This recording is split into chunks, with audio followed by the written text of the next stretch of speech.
Welcome. In this video, I'm going to go over some kinematics concepts, some really basic kinematics concepts relating position, velocity, and acceleration, looking at those three things, and then looking at the graphs of some simple motions as well. I'm going to use the PhET simulation moving man. And in order to find the moving man, if you just go to PhET, default, it picks only the HTML5, which are the ones that can easily be run on your phone, iPads, and so on, tablets, Android tablets. But there are a few other good ones, and that shows up under compatibility. There are a few other good ones that are originally were Java only, but they've converted some of those to Java using a program in which it will run within the browser as well. So that is the moving man. So we'll pick the moving man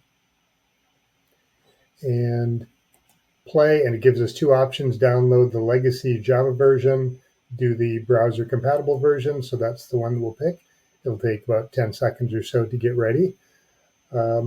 If you have older computers, that you can download the Java version, but to me, that's a much bigger headache than you would care to get into. The default screen is this introduction. So we are going to, it looks like that pops up anyway, go to the charts, and we'll just go over a few different things. So notice the person starts out in the middle. So there's the position. They are stationary, so velocity 0, acceleration 0. We're going to first leave it at position 0, and we're going to make the velocity +5. So take a second and predict how the man will move and what the position, velocity, and acceleration versus time graphs will look like. All right, so let's test it out.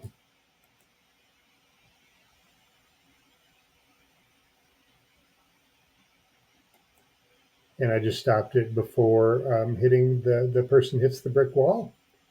And I don't know why they have this so long. I don't think many people are going to run a 20-second simulation here. But anyway, that's okay. So notice velocity 5 meters per second. So that's a flat line at 5. The position started at 0 and moved in the positive direction. So we've got a positive slope, and the acceleration is 0. The person didn't speed up or slow down. Their velocity was the same. So remember, velocity is change in position over change in time. So when someone moves from 0 meters to 5 meters in 1 second, then that is 5 meters per second. So we could do that at each little interval here, from 0 to half a meter in a short time interval, from a half a meter to 1 meter in a short time interval, and so on. So let's compare, contrast that. We'll do the same thing, but except with +5, we'll go -5.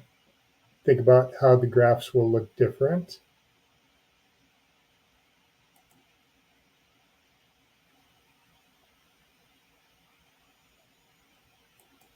Again, stop before the person hits the brick.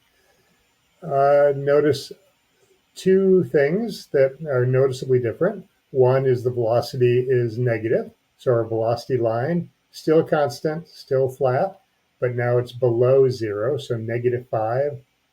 Notice that the person went what we would consider to be backwards, so towards the negative numbers on a number line. And because of that, the position graph is sloped downward. Same magnitude slope, the slope of this graph, and I could have said that before, the slope of this graph is the value of the velocity. So in this case, the slope is -5, and you can pause this and calculate that if you want. And we can almost do it now. The change in velocity is -10. So the rise is -10, the run almost -10, the run is almost 2. So almost -10 divided by almost 2 is -5. And the acceleration is 0 again. So we will go back to the default situation. This time we're going to leave the initial velocity as 0, and we're going to have the position 0 starting in the middle. And we're going to go acceleration 3 meters per second per second. Think about how those graphs will look.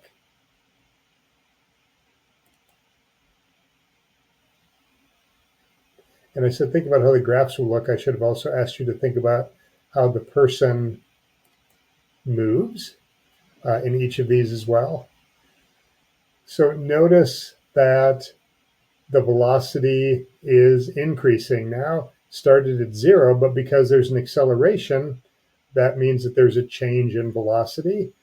And they have the y-axis here being pretty broad, so I'll change that. So we can see the acceleration is the value of 3. This time the acceleration is constant, not the velocity. So the acceleration line is flat. The velocity line is a positive upward slope. And we can calculate the slope of the velocity versus time graph. And if you want to do that, it looks like it's about 7. So the rise is about 7, and the run is a little under 3. 7 divided by a little under 3 is 3 meters per second. So 3 meters per second squared. So the rise is about 7 meters per second divided by about 2.3 or so seconds gives you about 3 meters per second or 3 meters per second squared. And now we have something interesting with the position. Started off at position 0, ended at position about 10 meters. But notice the person didn't get there at a constant rate.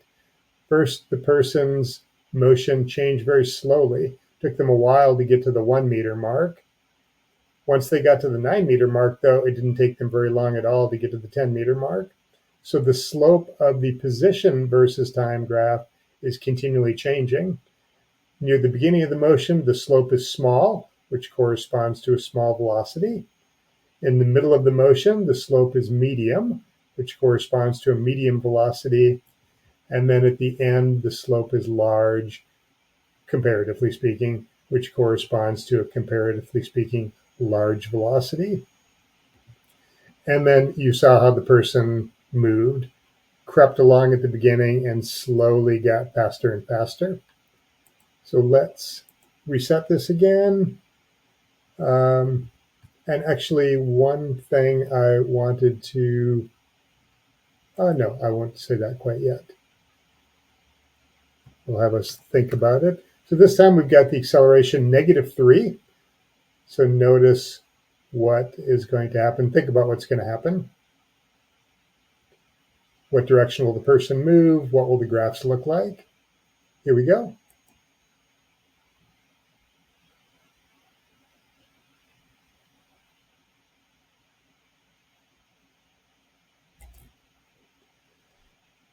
Similarities to the previous motion. We've got a constant acceleration, and that constant acceleration is a -3. That -3 corresponds to the slope of the velocity versus time graph.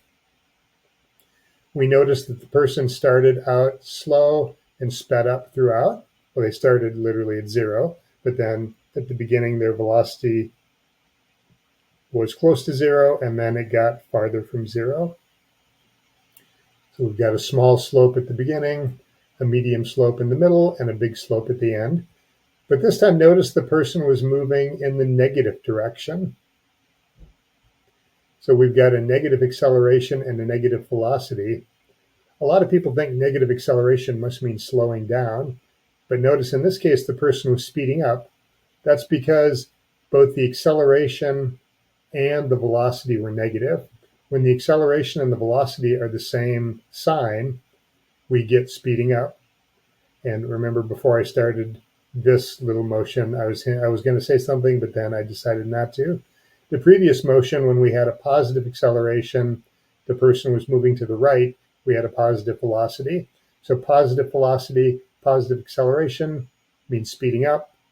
Negative acceleration, negative velocity also means speeding up. So I think that is what I wanted to say for that. We're going to reset this. We're going to do something a little bit different now.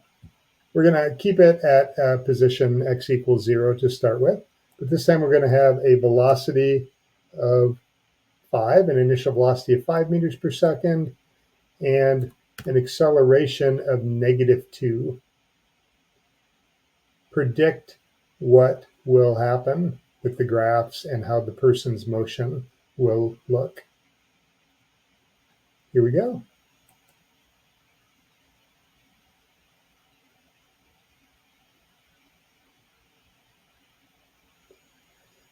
Here they started off fast and slowed down. Oh, look at that. He changes direction and moves backwards. So I'll just stop it when he gets to the 0 point again, roughly speaking. All right, so notice a few things here. First off, the velocity started off fast in the positive direction and slowed down. So our graph starts off with a big positive number, comparatively speaking, goes to 0, passes through 0, and then goes to a relatively large negative number. So think about what the person was doing when the velocity was 0. That's when they were turning around. So to go from a positive velocity to a negative velocity, you've got to pass through 0. To go from a positive velocity to a negative velocity is one direction, negative velocity is in the exact opposite direction. In this case, it was going from right to left. Could be going from up to down, for example, or even down to up, or whatever, as long as the person completely changes direction, 180-degree flip. The person's velocity goes from positive to negative, but notice the acceleration doesn't change. Kind of makes sense because we entered that number -2, so it's going to keep that same acceleration. A lot of people think, oh, you change direction, that must mean a change in acceleration. No, the acceleration was the same the whole time, but notice what happened. At the beginning, the person started with a positive velocity and a negative acceleration. When they had a positive velocity and a negative acceleration, that's when they were moving to the right, but they were slowing down. Then they stopped for one clock reading. Then they switched and went to the left. When they were moving to the left, they had a negative velocity. The acceleration was still negative. So there's that negative velocity, negative acceleration. The person was speeding up. When the velocity and the acceleration are opposite signs, we've got slowing down. When the velocity and the acceleration are the same sign, we've got speeding up. And in this case, speeding up means visually noticing that the person's moving faster.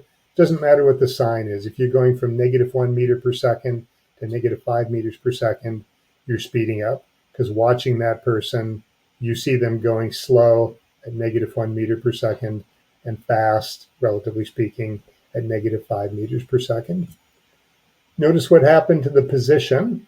We've got the person starting at 0, and this time they started fast. We've got a big slope at the beginning, corresponding to a relatively high velocity, large velocity number. Medium slope in the middle of the first half of the motion, corresponding to medium velocity. And then at the top, the curve is flat. So the slope of that top portion is a flat line, which means 0 slope, which corresponds to 0 velocity. But 0 slope of position versus time, which corresponds to 0 velocity, does not mean 0 acceleration. If you're moving from right to left, you have to have an acceleration always pointing to the left in this case. That is about all I want to say with that. I urge you to go to phet.colorado.edu, select the Moving Man simulation. You'll need to, in the compatibility, select Java with chirpj. Not sure how to pronounce that word, but I think it's the second choice down. Otherwise, you won't see Moving Man. Surprisingly, they have not converted that to HTML5 yet. Hope they do soon. Thanks.